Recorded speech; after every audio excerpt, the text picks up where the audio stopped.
মুসা আলাইহিস সালাম ফেরাউনের সামনে যেয়ে দাঁড়ালেন।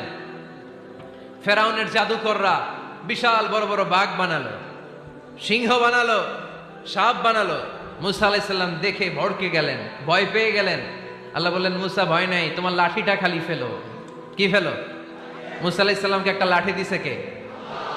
লাঠি ফেলার সাথে সাথে মুহূর্তের মধ্যে হাইয়াতান তাসআ, বিশাল এক অজগর সাপ। এই বিশাল অজগর সাপ ফেরাউনের জাদুকরদের বানানো সব ভাগ, ভাল্লুক, সিংহ আর সাপগুলো রেখে বিশাল ফানা ধরে আছে। আর সাপ বলতে শুরু করেছে, আর কি আছে নিয়ে আয়। সুবহানাল্লাহ কইতে পারলেন না?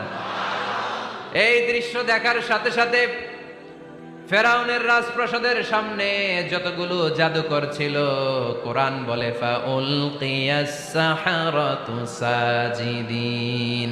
এই দৃশ্য দেখা মাত্রই ফেরাউনের নিয়ে আসা বড় বড় জাদুকরগুলো